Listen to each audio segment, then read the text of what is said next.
انتہائی واجب الاحترام معزز سامعین اور عزیز نوجوان اور دوستوں، آج کا عنوان بیت المقدس مسجد اقصی کی فتوحات اور کس طرح مسلمانوں کا جذبہ ایمان باقی تھا، تو بیت المقدس کو آزاد کروانے والی دو شخصیات کے بارے میں آج گفتگو کروں گا۔ آپ تھوڑا سا پس منظر سماعت فرما لیں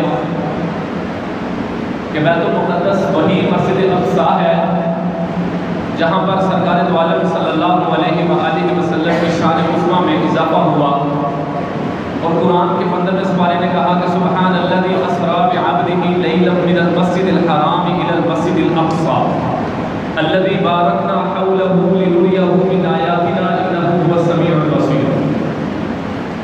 مسجد اقصی تک سفر ہوا میرے نبی دو عالم صلی اللہ علیہ وسلم کا، مسجد حرام سے لے کر مسجد اقصی تک۔ مسجد اقصی کے ساتھ مسلمانوں کی وابستگی رسول دو عالم صلی اللہ علیہ وسلم کی وجہ سے بھی ہے اور تمام انبیاء کرام علیہ السلام کی وجہ سے بھی ہے۔ اس وجہ سے آج ہم کسی صورت بیت المقدس پر غیر قانونی قبضہ خلاف شریعت اور خلاف قانون سمجھتے ہیں۔ اس وجہ سے مسلمانوں کے مرد و زن ہوں کہ پیر و جوان ہوں، تمام کے دل کی دھڑکن مسجد اقصی کے ساتھ آج بھی دھڑک رہی ہے۔ مسجد اقصی پر صہیونیوں کا غیر قانونی جو قبضہ ہے اس کے خلاف آج پورے ملک پاکستان میں ایک احتجاجی کال بھی ہے پرائم منسٹر آف پاکستان کی طرف سے، مختلف ریلیوں کی شکل میں مختلف احتجاجات کی صورت کے اندر آج مسلمان اپنا احتجاج ریکارڈ کروائیں گے۔ ٹھیک ہے، احتجاج ریکارڈ کروانا چاہیے، لیکن در حقیقت بیت المقدس کو آزاد کرنے کے لیے صرف اور صرف مذمت سے کام نہیں چلے گا جب تک کہ ہم ان صہیونی طاقتوں کی مرمت نہیں کریں گے، اور مرمت کی ایک ہی صورت ہے، وہ ہے جہاد۔ قرآن مجید فرقان حمید کی صورتیں پارے جہاد سے بھرے پڑے ہیں۔ در حقیقت پہلے انہوں نے پوری پلاننگ کے ساتھ ہماری نوجوان نسل سے جہاد کو ختم کیا، اور جب جہاد کی طاقت کو ختم کر دیا گیا، اب اس وقت دیکھ لیں 70 کے قریب اس سے زائد اسلامی ممالک ہیں اور جہاد جو ہے وہ بالکل ناپید ہو چکا ہے۔ جبکہ نبی دو عالم صلی اللہ علیہ وسلم پر جو قرآن مجید فرقان حمید اترا ہے، یا ایھا النبی جاہد الکفار والمنافقین واغلظ علیہم، اللہ تعالیٰ کی ذات عالی نے واضح الفاظ میں کہا کہ اے نبی، کافروں اور منافقوں کے خلاف جہاد کرنا ہے اور مسلمانوں سے کروانا بھی ہے۔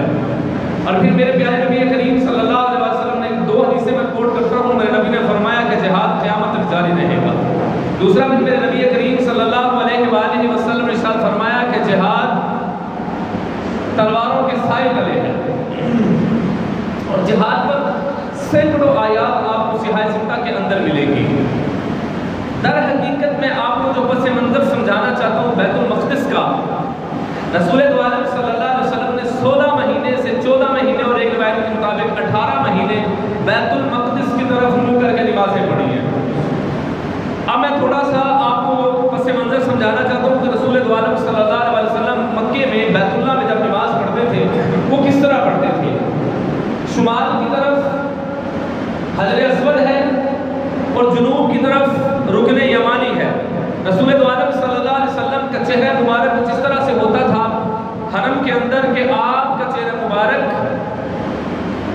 شمالاً جنوباً اس طرح آپ کھڑے ہوتے تھے کہ جب آپ رخ فرماتے تو آپ کا چہرہ بیت اللہ کی طرف بھی ہوتا اور بالکل اس کی سیدھ میں بیت المقدس کی طرف بھی آپ کا منہ ہوتا تھا، یعنی قبلتین کا آپ گھراؤ کر لیتے تھے۔ بیک وقت آپ کا چہرہ بیت المقدس کی طرف بھی ہوتا تھا، یعنی مسجد اقصی کی طرف بھی اور بیت اللہ کی طرف بھی۔ لیکن جب رسول دو عالم صلی اللہ علیہ وسلم ہجرت کر کے مدینہ المنورہ تشریف لے گئے، آپ کی توجہ آج مجھے بہت اشد ضرورت ہے آپ کی توجہ کی۔ رسول دو عالم صلی اللہ علیہ وسلم جب ہجرت کر کے مدینہ المنورہ تشریف لے گئے، اب محال تھا کہ آپ جس طرف منہ کر کے نماز پڑھ رہے ہیں وہ بیت المقدس کی طرف تو ہے، لیکن آپ کا چہرہ بیت اللہ کی طرف نہیں تھا، جو آپ کے اوپر شاد گزر رہا تھا اور آپ کی شان بھی یہ تھی کہ میرا چہرہ بیت اللہ کی طرف ہو۔ اب صحابہ اکرام رضوان اللہ علیہ مجمعین چونکہ بیت اللہ کو چھوڑ کر آئے تھے، ان کے لیے بھی یہ شاک تھا کہ ہم مدینہ المکرمہ میں بیت اللہ کی طرف ہو کر کے نمازیں پڑھتے تھے، لیکن اب جو ہے وہ بیت اللہ کی طرف ہمارا چہرہ نہیں بلکہ بیت المقدس کی طرف ہے۔